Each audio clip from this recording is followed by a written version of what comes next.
Japanese people, cewek-ceweknya imut, cantik, modis, laki-lakinya juga ya. Semuanya tampan, berkarakter, brutal, sampai bikin kalian becek.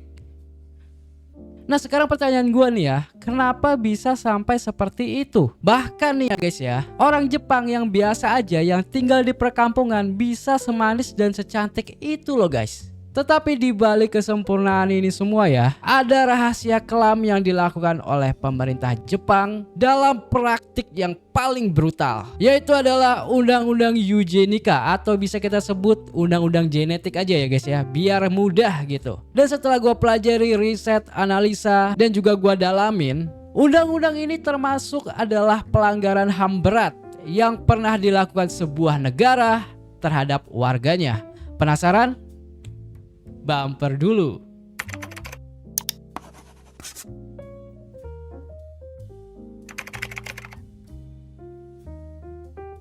Bang, apa Anda maksudnya? Kok bisa? Negara Jepang itu kan maju, indah, pejabatnya nggak korup, kalau kerja nggak becus, rela lengser. Infrastrukturnya apalagi? Maju bang, jangan ngadi-ngadi deh lu ya bang. Jepang itu bisa bikin warga Indonesia jadi selebgram. Awas, jangan macam-macam, tak santet sampean.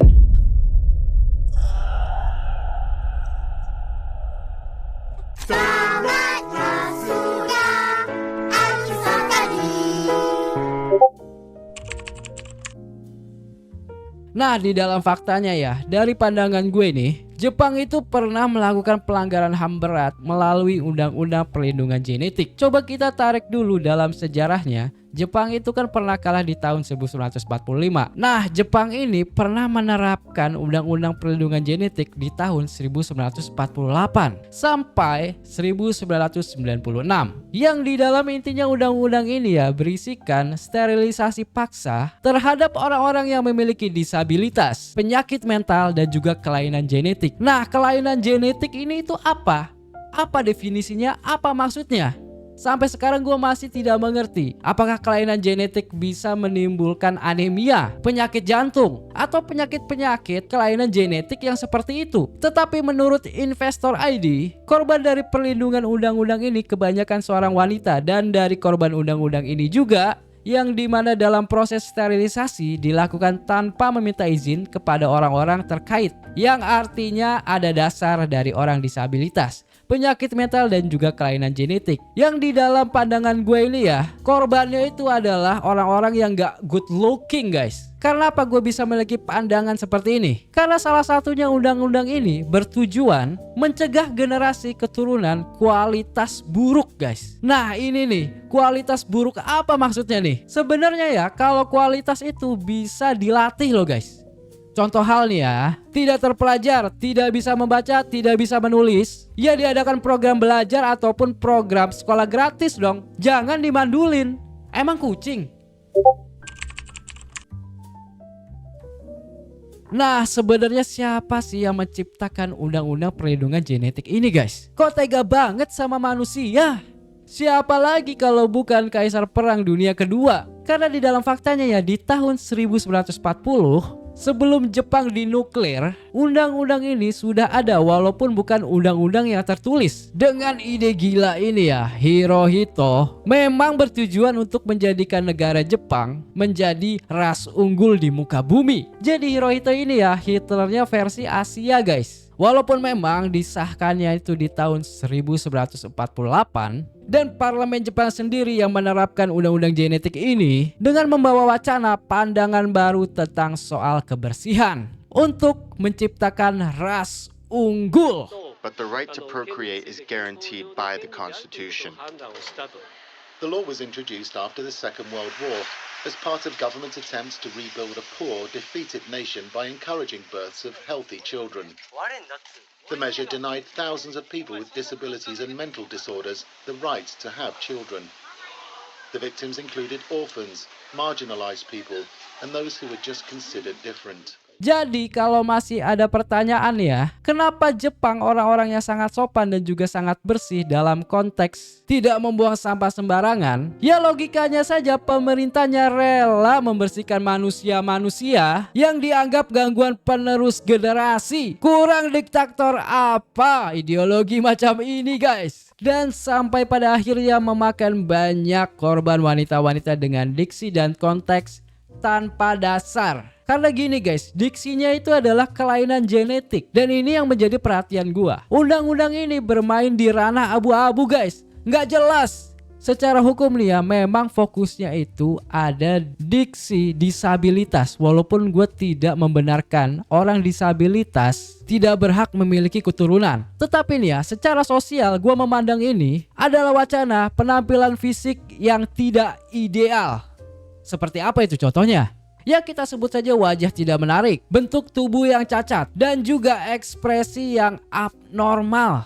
Saburo Kita was operated on when he was 14. The doctor took me to the urology department, even though I had no medical problems and no pains whatsoever. They undressed me and administered a local anesthetic. But despite the anesthesia, I noticed that they were doing something to my lower body. After an hour-long Nah ini nih yang menjadi dugaan gue pemicu awalnya bagi tindakan-tindakan sterilisasi ini. Jadi gini aja guys logikanya, kalau kalian buang sampah sembarangan itu sudah jelas terlihat visual nih ya. Ya itu artinya kalian melanggar hukum kalau ada undang-undang yang menerapkan hal itu. Nah kalau undang-undang genetik ini apa? Malahan bawa-bawa diksi penyakit mental. Terus juga nih guys ya, wacana politiknya itu mensterilisasikan penyakit mental, disabilitas dan juga keturunan kelainan genetik. Itu adalah bagian membangun ras unggul. Jadi mentalnya masyarakat sudah didesain dari kebiasaan tersebut guys. Dan sampai pada akhirnya di tahun 1996, undang-undang ini diganti menjadi Undang-Undang Perlindungan Kesehatan Ibu. Yang dimana nih ya, wacananya itu menjadi pencegahan keturunan inferior. Ataupun bisa dibilang pencegahan kualitas populasi. Selanjutnya di tahun 2018, di dalam rezimnya Shinzo Abe, pemerintah Jepang resmi meminta maaf kepada warganya karena adanya sebuah gugatan dari para korban yang terdampak dari undang-undang genetik ini. 旧優生保護法を執行していた政府としても真摯に反省し、心からお詫びを申し上げたいと思います。 Dan di tahun 2019, di bulan April tepatnya, pemerintah Jepang meloloskan undang-undang kompensasi. Undang-undang ini juga memerintahkan negara untuk memberikan kompensasi finansial 3,2 juta yen kepada para korban yang sudah disterilisasi tersebut. Nah kocaknya lagi ya, di tahun 2024 isu ini diangkat kembali oleh Fumio Kishida dengan cara meminta maaf kembali dengan wacana karena telah menginjak-injak hak individual warga negara Jepang. Dan juga dalam kasusnya ya, Jepang saat ini dalam krisis populasi guys. Dan di tengah apa yang sudah terjadi belakangan ini dari sebuah kebijakan Shigeru Ishiba yang membuat sebuah program pertukaran masyarakat skala besar 500.000 orang yang spesifik gua katakan di sini adalah orang luar negeri berkebangsaan India. Jadi bisa dikatakan Jepang memiliki ikatan kuat geopolitiknya dengan negara India. Nah karena kebijakan ini memantik unjuk rasa skala besar-besaran di Jepang saat ini guys, bahwa di internet Jepang saat ini terkenal dengan slogan negara anti-imigran.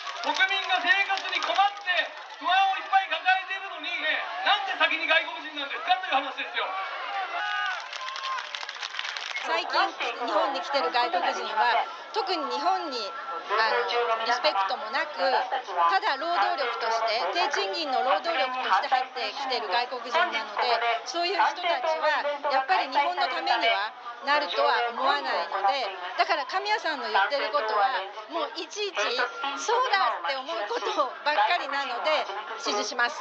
Nah, kita refleksi dulu sebentar ya guys ya. Apakah ini adalah sisa-sisa dari ideologi undang-undang perlindungan genetik yang sudah tertanam di dalam benak masyarakat Jepang yang menjadi salah satu negara maju di dunia? Atau memang ini adalah sebuah sikap dari warga negara Jepang yang sangat amat nasionalis, yang intinya tidak ingin adanya kegagalan integrasi sebagai ras unggul di Asia guys. Ataupun tidak ada kata ingin ya, tidak ada kata ingin atau tidak ingin coba-coba dalam membangun masa depan negara Jepang. Silakan tulis opini kalian masing-masing agar terjadi diskusi digital guys. So Ambassador sign out, bye bye semuanya.